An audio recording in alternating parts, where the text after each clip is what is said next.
Healthy life में हम आपके लिए हेल्थ, फिटनेस और लाइफस्टाइल से जुड़ी हुई कुछ महत्वपूर्ण जानकारी लेकर आते हैं। आज हम इस वीडियो में अर्थराइटिस से रिलेटेड बात करेंगे कि अर्थराइटिस होता क्या है और हमें क्या क्या प्रॉब्लम हो सकती है और हम घर पर ही इसका इलाज कैसे कर सकते हैं, क्योंकि आजकल ये सबसे कॉमन प्रॉब्लम हो गई है। और पहले क्या होता था कि ओल्ड एज में ये प्रॉब्लम होती थी, जैसे ही 45 साल की या 50 साल की उम्र होती थी, या जो वो मैन है जिनको मोनोपोज की कंडीशन आ जाती थी। मोनोपोज का मतलब है कि जिनको पीरियड्स रुक जाते थे, क्योंकि 45 से 50 साल की उम्र में वोमेन्स को पीरियड्स की प्रॉब्लम बंद हो जाती है, तो उनको ये प्रॉब्लम आती थी। और जो ओल्ड एज में हो जाते हैं उनको तो ये प्रॉब्लम आती ही आती थी। पर आजकल की जनरेशन में क्या हो गया है कि हम जैसी यंग जनरेशन है उनके भी घुटनों में दर्द हो रहा है। और कई लोग तो ऐसे बैठे हैं कि उनको 20 साल से 25 साल से दर्द हो रहा है, वो दवाई ले लेकर भी थक चुके हैं, पर उनको कोई सोल्यूशन नहीं मिल रहा कि हम क्या करें। मैं हूं doctor Sushila Verma from healthy life. इससे पहले अगर आप मेरे चैनल पे नए हैं तो प्लीज सब्सक्राइब कर दीजिए, शेयर कर दीजिए और बेल आइकन का बटन प्रेस कर दीजिए ताकि आपको न्यू वीडियो की अपडेट मिलती रहे। तो आइए हम स्टार्ट करते हैं। सबसे पहले अर्थराइटिस होता क्या है।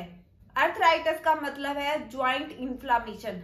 मतलब जोड़ों के अंदर क्या होता है, हमारे जो घुटने होते हैं ना, ऑलमोस्टली उनको वही प्रॉब्लम होती है कि जो हमारे घुटने होते हैं उनके अंदर क्या होता है, पेन, दर्द स्टार्ट हो जाता है, स्टिफनेस यानी कि सूजन हो जाती है। और जब भी हम चलते फिरते हैं या उठते हैं, बैठते हैं, तो हमें क्या करता है कि हम एक घुटने पे पैर रख कर फिर उठते हैं, हमें दर्द होता है, चलते टाइम भी दर्द होता है और कई बार तो स्वेलिंग भी बहुत ज्यादा आ जाती है। जब हम डॉक्टर को दिखाते हैं तो कई डॉक्टर्स बोलते हैं कि इसमें पानी भर गया है, कई कहते हैं कि कैल्शियम की कमी हो गई है, कई कहते हैं कि जो ज्वाइंट्स के अंदर जो हमारा एक तरह से कह देते हैं कि ग्रीस खत्म हो गया है, तो वो बिल्कुल खत्म हो गया। और घुटने क्या कर रहे हैं, जब चल रहे हैं तो एक दूसरे के टच कर रहे हैं और घिस रहे हैं ऐसे, इस तरह से, तो लोग बोल देते हैं कि आपका ग्रीस खत्म हो गया ठीक है। और क्या एक्चुअली में क्या होता है, वो कैल्शियम खत्म हो गया होता है, इन्फ्लामेशन आ गई होती है। वो किसी भी वजह से आ सकती है, कई बार ओल्ड एज में तो आती है, कई बार हमें टूट फूट हो जाती है, यानी कोई चोट लगी होती है पुरानी, तब हम उस टाइम ध्यान नहीं देते और बाद में कुछ सालों के बाद में वो प्रॉब्लम क्रिएट हो जाती है। तो ये अर्थराइटिस दो तरह की सबसे खतरनाक होती है, जिसे ओस्टियो अर्थराइटिस बोलते हैं और एक रिदमेटिक अर्थराइटिस बोलते हैं।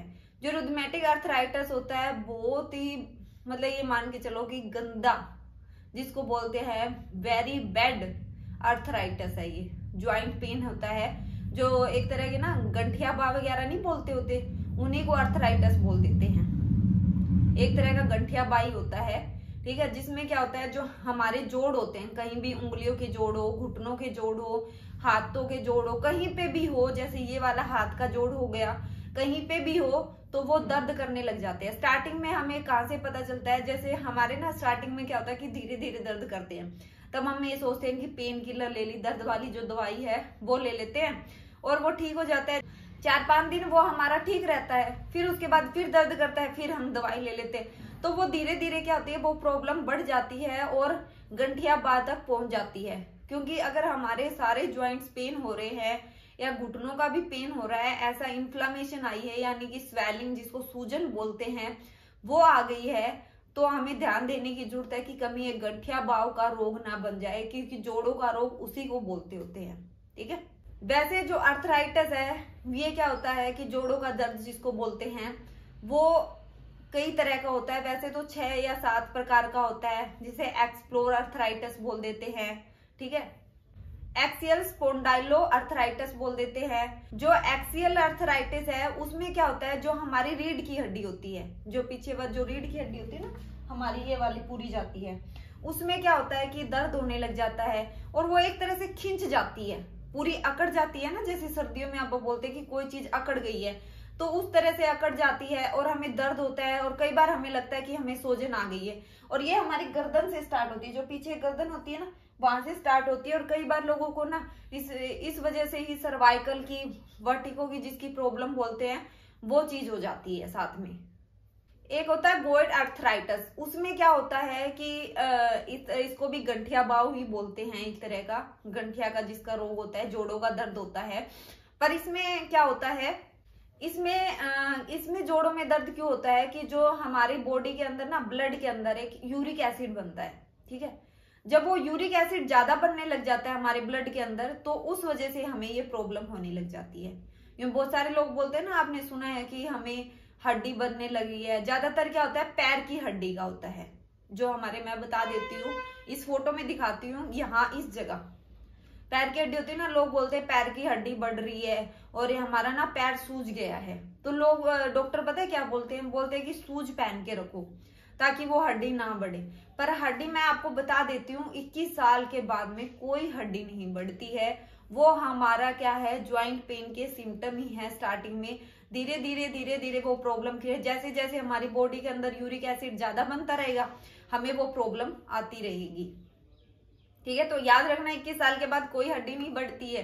कोई भी डॉक्टर बोले जो बढ़ना होता है 21 साल से पहले ही बढ़ जाता है, ठीक है। जो ऑस्टियोआर्थराइटिस होता है उसमें भी जोड़ों का दर्द होता है। सबके अंदर जोड़ों का दर्द, आर्थराइटिस का मतलब यही है कि जोड़ों का दर्द। ऑस्टियो का मतलब होता है बोन्स, हड्डियों के अंदर जोड़ों का दर्द होने लग जाता है, ठीक है। बोन्स के अंदर जो दर्द होता है ना, उसको बोल देते हैं, ठीक है। इसमें भी क्या होता है, एक तरह से सोजन आ जाती है, हमें स्वेलिंग आ जाती है, इन्फ्लामेशन बोल देते हैं, वो हो जाती है। एक जुवेनाइल अर्थराइटिस भी होता है। वो किस में होता है, बच्चों के अंदर मिलता है। जो 16 साल से कम उम्र के बच्चे होते हैं ना, उनमें होता है ये। पर देखा गया है कि कम से कम जब 1000 बच्चे पैदा होते हैं ना, उसमें से सिर्फ एक ही बच्चे को होता है। ये एक्सेप्शनल केस मिलता है कि 1000 बच्चे जहां पैदा हुए, उनमें से सिर्फ एक बच्चे को मिलता है। पर 16 साल से कम उम्र वाले बच्चे को ही मिलेगा, उसे जुवेनाइल अर्थराइटिस बोल देते हैं। तो ये प्रॉब्लम बच्चों के अंदर भी हो सकती है, पर ये जुवेनाइल अर्थराइटिस ही होता है बच्चों के अंदर। और कोई अर्थराइटिस इतने बताए हैं, वो अर्थराइटिस नहीं होते। कॉमन तो ऑस्टियोआर्थराइटिस और रुमेटिक अर्थराइटिस ही हम लेके चलते हैं कि वो सबसे ज्यादा होता ही होता है हमें, ठीक है। पर ये किसकी कमी से होता है, हमें सबसे पहले तो ये पता होना चाहिए कि हमारी बॉडी के अंदर ऐसी क्या कमी हो जाती है जिसकी वजह से हमें जोड़ों का दर्द हो जाता है। क्योंकि लोग बोलते हैं कि मैं तो हरी सब्जियां भी खा रहा हूँ, टाइम पे दवाई भी ले रहा हूँ, तो मैंने तो स्टार्टिंग में ही दवाई स्टार्ट कर दी थी इसकी। नहीं, मेडिसिन लेना इसका कोई परमानेंट इलाज नहीं है। जब तक डॉक्टर क्या होते हैं, मैं खुद एक डॉक्टर हूँ फिर भी मैं आपको बता रही हूँ, एलोपैथिक में ज्यादातर क्या होता है, हम मसल रिलैक्सेंट दवाई दे देते हैं या पेन किलर दे देते हैं कि वो दर्द को कंट्रोल करेगा, ठीक है। और आपने देखा भी होगा कि वो मल्टीविटामिन वगैरह देते हैं, क्योंकि बॉडी के अंदर इनकी कमी होती ही होती है। आजकल हम कितनी भी हरी सब्जियां खा ले, कितने भी फल फ्रूट खा ले, पर जो विटामिन, न्यूट्रिएंट्स, मिनरल्स की कमी है ना, वो हमारी बॉडी के अंदर रहती रहती है। वो आपकी नहीं, सबकी कमी के अंदर रहती है। मेरी भी बॉडी के अंदर कमी होती है। मैं खुद मल्टीविटामिन लेती हूँ, पर प्लांट बेस्ड लेती हूँ कि हमारी बॉडी को वो नुकसान ना करे। और आपको भी हमेशा सजेस्ट करती हूँ कि प्लांट बेस्ड ही लीजिए। तो ये हाँ, हम बात कर रहे थे कि किसकी कमी के कारण होती है। एक तो होता है विटामिन डी की कमी के कारण, विटामिन सी की कमी हो जाए तो भी हमें जोड़ों का दर्द स्टार्ट हो जाता है, और कैल्शियम की कमी की वजह से। कैल्शियम तो सबने सुना होगा कि कैल्शियम की कमी हो गई, इसीलिए दूध पीना स्टार्ट कर दो भाई, जोड़ों का दर्द हो गया तो। क्योंकि दूध में, हमारे भारत में दूध एकमात्र ऐसा है जिसमें सबसे ज्यादा कैल्शियम पाया जाता है। पर यह दिक्कत ज्यादातर क्या, आपने देखा हो कि वोमेन्स को सबसे ज्यादा दिक्कत होती है। क्यों होती है, उनको जैसे ही मोनोपोज की जो कंडीशन आती है कि उसमें क्या होता है कि जो हमारे मेंसेस आते थे वो स्टॉप हो गए हैं हमेशा के लिए, तो उसमें ये प्रॉब्लम होती है। क्योंकि पहले क्या आता है, जब मेंसेस आते हैं, जो नेचुरली चीज बनाई गई है, वो कोई ना कोई तो लॉजिक होगा ना कि उसके बनाई गई है। क्योंकि वो क्या करते हैं, जो हमारे मेंसेस आते हैं, पीरियड्स आते हैं, वो हमारे एक तरह से क्या होता है, जो गंदा खून होता है उसको बाहर निकालता है, पेट की सफाई करता है। पर वो जैसे ही स्टॉप हो गए, बंद हो गए हैं, तो वो गंदा जो खून था, ब्लड था, वो बाहर तो निकल नहीं रहा, तो वो अंदर ही जमा हो रहा है। अगर वो पेट में जमा हो रहा है यहाँ पे, तो कुछ ना कुछ तो नुकसान करेगा ही करेगा हमारे। तो वो सबसे ज्यादा इफेक्ट हमें जोड़ों में देखने को मिलता है। तो वो मेंस को सबसे ज्यादा प्रॉब्लम होती है जोड़ों की। पर जो मैं नुस्खा बता रही हूँ वो मैन और वोमेन दोनों कर सकते हैं, कोई दिक्कत नहीं है, ठीक है। जो सबसे पहले बता रही हूँ वो क्या है, चूना। अब आप सोच रहे हो चूना, कोई लोग आटे को भी समझते हैं, जो गेहूं का आटा बनाते हैं, वो वाला चूना नहीं लेना हमें। एक पान की दुकान पे चूना मिलता है। जैसे ही आप पान वाली दुकान पे जाओगे ना, जो लोग पान खाते हैं उनको पक्का पता होगा, यूपी बिहार में लोग ज्यादा पान खाते हैं तो उनको ज्यादा पता होता है। पर वैसे भी ये हर जगह मिल जाती है, कोई जरूरी नहीं है कि यूपी बिहार में ही मिले, पान की दुकान कहीं भी मिल जाएगी। उनके बाद जो चूना आता है पैकेट में आता है छोटा, ज्यादा महंगा नहीं आता, 2 से 5 रुपए का ही आएगा। वो लेके आना है आपको, और उसको लेना है आपको दही के साथ ले सकते हो आप, पानी के साथ भी ले सकते हो, घर में अगर दाल बनी है उसके साथ भी ले सकते हो आप, लस्सी बनी है लस्सी के साथ भी ले सकते हो। बस आपको क्या करना है, आधा कप दही लेना है और सिर्फ गेहूं के दाने के समान, जो हमारा गेहूं का दाना होता है ना इतना सा छोटा सा, तो उतना ही लेना है, हमें ज्यादा नहीं लेना। आधा कप दही ले लेना है, नहीं आधा कप लस्सी ले लो, गर्म पानी ले लो, क्योंकि वो थोड़ा कड़वा होता है, अगर हम पानी के साथ लेंगे ना तो हमारा मुंह खारा हो जाएगा, बिल्कुल ही कड़वा हो जाएगा। तो इसलिए मैं यही सजेस्ट करती हूँ, यही बताती हूँ कि दही के साथ ले लो, लस्सी के साथ ले लो, दाल के साथ ले लो, क्योंकि लोग बोलते हैं कि दाल तो मैम डेली नहीं बन सकती, हम खाते ही नहीं है, बहुत कम खाते हैं। तो लस्सी और दही तो ऐसा है कि हम बना ही सकते हैं, कोई दिक्कत नहीं है, चाहे सर्दी हो गर्मी तो हम आराम से खा सकते हैं। और दही खट्टा नहीं होना चाहिए, याद रखना है, ताजा दही होना चाहिए हमें, ठीक है। दूसरा होता है मेथी, जो हमारे घर में ही मिलती है, मेथी दाना जिसको बोलते हैं।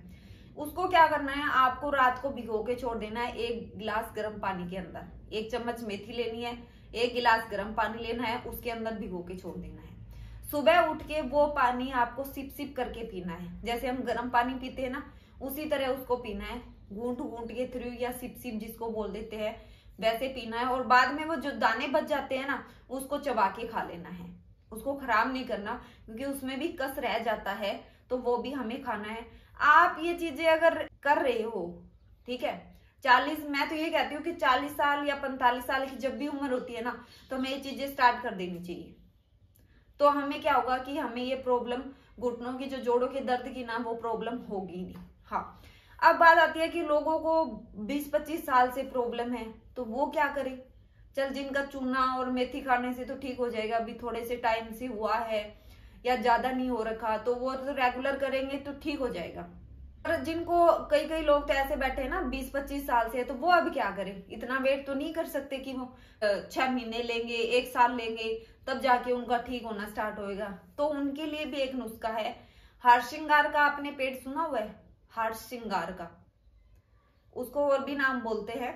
उसको कई लोग ना पारिजात भी बोल देते हैं, पारिजात का पेड़ है, कई चमेली का पेड़ बोल देते हैं, कई नाइट जैस्मिन के पेड़ के भी नाम से जानते हैं। वैसे ऑलमोस्टली जहां तक मुझे पता है हरसिंगार का मतलब लोग समझ गए होंगे, फिर भी मैंने 2-3 नाम बता दिए, कहीं कहीं अलग अलग जगह पे इसको अलग अलग बोला जाता है। तो पारिजात के नाम से अगर गूगल भी सर्च करके देखोगे ना फोन पे, तो आपको मिल जाएगा ये नाम से, ठीक है, तो आपको पता चल जाएगा। मैं बता देती हूँ, जो इसका फूल होता है ना वो तो व्हाइट कलर का सफेद रंग का होता है, और जो इसकी डंडी होगी ना वो होएगी ऑरेंज कलर की, जैसे हमारा संतरा होता है ना उस कलर का होएगा, जिसको नारंगी रंग बोल देते हैं, वैसा होएगा। और ये हमेशा रात को ही खिलते हैं, दिन में कभी भी नहीं खिलते। एक रात की रानी का भी पौधा आता है, तो आप उसको मत समझिए, क्योंकि रात की रानी के सिर्फ व्हाइट ही होंगे और वो भी रात को ही खिलते हैं, पर रात की रानी और हरसिंगार दोनों में डिफरेंस है। हाँ, ये आपको देख लेना है। हरसिंगार का बस यही होगा कि जो ऑरेंज कलर की उसकी डंडी होगी और सफेद रंग का फूल होएगा। वैसे मैं दिखा देती हूँ फोटो के अंदर, इस तरह का ये मिलता है अपने को, मतलब भारत में कहीं भी मिल जाता है, कोई ऐसी दिक्कत नहीं है कि नहीं मिलेगा, इजिली मिल जाएगा ये, ठीक है। तो इसका क्या करना है, आपको इसके 6 से 7 पत्ते ले लेने हैं, फूल नहीं लेने इसके, 6 से 7 पत्ते लेने हैं, लीव्स लेनी है इसकी, और इसको कूट लेना है, जैसे हम चटनी बनाते हैं ना उस तरह से इसको पीस लेना है। इसी तरह से किसी में भी डाल के आपको पीस लेना है। मिक्सी में डालना चाहते हो तो मिक्सी में कर लीजिए, इसको ग्राइंड कर लीजिए, कैसे भी कर लीजिए, जैसे हम चटनी बनाते हैं उस तरह की बनानी। हाँ, प्याज टमाटर नहीं डालना, कहीं में ऐसे बोलो कि मैम ने तो बोला चटनी बना लो, ठीक है। सिर्फ ओनली पत्ते यानी लीव्स को ही कूटना है, उसकी चटनी बनानी है, उसके अलावा कुछ भी नहीं डालना, ना नमक मिर्च डालना है, ना प्याज टमाटर, कुछ भी नहीं डालना है, ठीक है। उसके बाद क्या करना है, 1 गिलास पानी लेना है हमें, और उसके अंदर वो चटनी डाल देनी है, जो हमने पत्ते कूटे हैं यानी पीसे हैं वो उसके अंदर डाल देने हैं 1 गिलास पानी के अंदर, और उसको उबालने के लिए रख देना है। जब वो उबल जाए, यानी कि जब आधा रह जाए, जब हमने 1 गिलास पानी लिया तो वो आधा रह गया, थोड़ा गाढ़ा गाढ़ा हो जाएगा, वो हमें रख लेना है, और उसको रात को रख दीजिए, शाम के टाइम बना लीजिए, कोई दिक्कत नहीं है, और सुबह उठ के उसको पी लीजिए। अब बात आती है कि उसको छान के पिए हम या ऐसे ही पी ले। देखो, अगर छान के पियोगे तो वो धीरे धीरे असर करेगा। अगर आप उसे वैसे ही पी सकते हो तो वो ज्यादा फायदा करेगा। मैं खुद कह रही हूं कि जो हर श्रृंगार का जो मैंने नुस्खा बताया है 20-25 सालों से, कितना भी जोड़ों का दर्द हो पुराने से पुराना, उसका 3 महीने के अंदर अंदर बिल्कुल ठीक हो जाएगा। वैसे मैंने रिजल्ट देखे हैं, 1.5 महीने के अंदर अंदर उसको रिजल्ट मिल जाते हैं, उसके बाद उसको लेने की जरूरत ही नहीं पड़ती। फिर भी मैं कोई भी आयुर्वेदिक चीजें होती है, जो घर के नुस्खे होते हैं, कम से कम मैं 3 महीने तो उनको बताती हूँ। 3 महीने तो हम लेके ही चलते हैं। फिर भी अगर थोड़ी बहुत कमी रह जाती है तो थोड़े दिन के लिए उसको छोड़ दीजिए, हफ्ता 10 दिन के लिए, और फिर से उसको फिर स्टार्ट कर दीजिए। 2-3 महीने फिर पी लीजिए। ये तो घर की चीज है, कोई नुकसान नहीं करेगी, हमेशा फायदा करेगी, सबसे बेस्ट है। आपको शायद किसी ने बताया भी नहीं होगा, पक्की बात है, ये किसी ने नहीं बताया होगा हर श्रृंगार के बारे में, कि हर श्रृंगार के पौधे में इतनी ताकत होती है। अगर आप गूगल भी सर्च करके देखोगे ना तो आपको पता चल जाएगा जो हर श्रृंगार का जो पेड़ होता है ना, वो किन किन चीजों में फायदा करता है। ज्वाइंट्स में तो फायदा करता ही है। जो जोड़ों का दर्द होता है, जिसको हम गठिया बात बोल देते हैं, नॉर्मल जोड़ों का दर्द हो रहा है, उसमें तो हेल्प करेगा ही करेगा, और भी बहुत सारी चीजों में हेल्प करता है। कई बार क्या होता है कि जैसे हमें फीवर हुआ, बुखार हो गया, और उसमें जोड़ हमारे दर्द करने लग जाते हैं, तो ये ले लीजिए, आपको ठीक हो जाएगा। चिकनगुनिया हो गया, डेंगू हो गया, हमारे प्लेटलेट्स को बढ़ाने के लिए भी बहुत कारीगर है ये नुस्खा। पर हमें पता ही नहीं होता कि ऐसी भी कोई चीज है जिससे हम घर पे ही ठीक हो सकते हैं। हमारी सारी चीजें घर पे ही होती है। आपने डॉक्टर राजीव दीक्षित का नाम सुना होगा, मैं उनके ना हमेशा उनको फॉलो करती हूँ, मैं हमेशा से। तो डॉक्टर राजीव दीक्षित ना हमेशा देसी और घरेलू नुस्खे बताते थे, ठीक है। तो हमेशा मैं कोशिश करती हूँ कि उन्हीं के रास्ते पे चलूं मैं, कि वही चीजें बता पाऊं।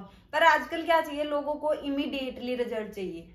एलोपैथिक ऐसी चीज है, आपका दर्द रोकना है तो बस भाई दर्द अभी टैबलेट ली मैंने और 5 मिनट तो लगने ही नहीं चाहिए, असर हो जाना चाहिए। तो वो उस चक्कर में क्या करते हैं, हैवी डोज दे देते हैं। वो मेरे पास भी है, मैं भी दे सकती हूँ, पर उसके नुकसान बहुत है कि कब तक आप वो टैबलेट खाते रहोगे। ये जो घरेलू नुस्खा है वो एक तो हमारी बॉडी को नुकसान नहीं कर रहा, और दूसरा ये है कि हमारा परमानेंट इलाज कर रहा है। इसको हमें घर पे ही बनाना है, खुद ही बनाना है, किसी को बाहर से नहीं लेके आना। कोई ज्यादा मुश्किल नहीं है, रात को बना के छोड़ दो, सुबह पी लो।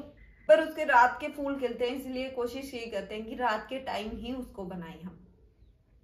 सबसे बेस्ट नुस्खा है, करके देखिए। मैं सच्ची कह रही हूँ, जिनको घुटनों की प्रॉब्लम है ना, पुरानी से पुरानी प्रॉब्लम है ना, उनकी भी ठीक होनी स्टार्ट हो जाएगी। हाँ, लेकिन आपको एक चीज ध्यान रखनी है, जब ये नुस्खा कर रहे हो आप, तो आपको कोई भी मेडिसिन नहीं लेनी है, कोई भी दवाई नहीं लेनी है उस टाइम। या तो आप हर श्रृंगार वाला ये जो नुस्खा है वो करिए, और या फिर आप एक काम करिए, या फिर आप मेडिसिन ले लीजिए एक बार। हाँ, तो आपको वो चीज नहीं करनी है कि मेडिसिन भी आप साथ ले रहे हो, दवाई भी साथ ले रहे हो डॉक्टर की, और साथ में मेरा नुस्खा कर रहे हो। तो नहीं, ऐसा नहीं करना है, क्योंकि जो आयुर्वेदिक जो घरेलू नुस्खा होता है ना, वो हमेशा एक ही चीज में फायदा करता है। या तो हम घरेलू नुस्खा फॉलो करें या हम मेडिसिन फॉलो करें। अगर दोनों चीजें हम मिक्सअप करके करेंगे ना, तो वो कभी फायदा नहीं करेगा। और ये हमेशा मैं हर वीडियो में बताती हूँ कि आपको जब ये चीजें कर रहे हो तो मेडिसिन नहीं लेनी, कोई भी दवाई नहीं लेनी। और एक बात का और भी ध्यान रखना है, जो मैंने चूना और मेथी का बताया है, अगर हर श्रृंगार का आप कर रहे हो ना, तो मेथी और चूना लेने की भी जरूरत नहीं है आपको। हाँ, ये 2 चीजें भी लेने की जरूरत नहीं है, बिल्कुल भी लेने की जरूरत नहीं है। आप हर श्रृंगार का जो मैंने बताया, जो लिव्स है वो लोगे तो और कुछ लेने की जरूरत ही नहीं है। हाँ, एक बात और ध्यान रखनी है कि मैंने अपनी वीडियो में ना पूरी कोशिश करती हूँ कि उनके डिटेल से बता पाऊँ सारी चीजें, कि कब लेनी है, कैसे लेनी है, ठीक है। पर आप लोग क्या करते हो कि वो वीडियो पूरी देखते ही नहीं हो, और मुझे कमेंट करते हो कि मैम कब लेनी है, कैसे लेनी है, कितनी मात्रा में लेनी है। अरे भाई, इतना तो कर लो, कम से कम मैं आपके लिए वीडियो लेकर आ रही हूँ, घर पे नुस्खे लेकर आ रही हूँ, तो कम से कम पूरी वीडियो तो देख ही सकते हो। हाँ, फिर आपको अगर कुछ समझ नहीं आता ना, तो आप मुझे मैसेज कर सकते हो। वैसे ही मैं आपका रिप्लाई करती हूँ, पर मुझे मैसेज पढ़ के ऐसे लगता है कि इस आदमी ने ना मेरी पूरी वीडियो देखी ही नहीं है, और उससे पहले ही मुझे कमेंट कर दिया, बस ऊपर से नाम देखा कि मैंने इससे रिलेटेड वीडियो बनाई है, थोड़ी सी उसने देखी 2-3 मिनट की, फिर उसने आगे देखी ही नहीं है। मेरी पूरी वीडियो में कुछ ना कुछ लॉजिक होता है हर चीज बताने का, इसीलिए मैं हमेशा कहती हूँ कि जब भी देखो आराम से देखो, पूरी वीडियो देखो, जल्दबाजी में मत देखो, तो ये आपको चीजें समझ आएगी और आप उसको अच्छे से फॉलो भी कर पाओगे और तभी आपको फायदा होगा। अब बात आती है ये सारी चीजें हम कब ले। मेथी का मैंने बता दिया कि रात को भिगोई, सुबह ले ली। चूने का मैंने बता दिया दही के साथ, मोस्टली हम क्या करते हैं सुबह दही खाते हैं, तो सुबह के टाइम ले सकते हैं। तीसरा जो हरसिंगार का है वो भी हम सुबह ले सकते हैं, कि जैसे हमने रात को बनाया है, सुबह किसी को ये होता है ना कि खाली पेट अच्छा नहीं लग रहा या खाली पेट नहीं खाया जा रहा, तो आप एक काम कर सकते हो, थोड़ा बहुत ब्रेकफास्ट लिया या कुछ भी खाना खाया, ठीक है, उसके बाद आप ले सकते हो, कोई दिक्कत नहीं है। फिर भी इससे रिलेटेड अगर आपके कोई क्वेश्चन है, आप पूछना चाहते हो, तो आप मुझे कमेंट बॉक्स में मैसेज कर सकते हो, मैं आपका रिप्लाई जरूर करूंगी। और मैं हमेशा बता रही हूँ, अभी वीडियो में कंटिन्यू बता रही हूँ कि मैंने हेल्थ टॉक के नाम से अपना व्हाट्सएप ग्रुप क्रिएट किया हुआ है, जो मैं स्क्रीन पे नंबर दे रही हूँ, वहां जाकर आप मेरा ग्रुप ज्वाइन कर सकते हो और मैं लिंक भी दे दूंगी डिस्क्रिप्शन में।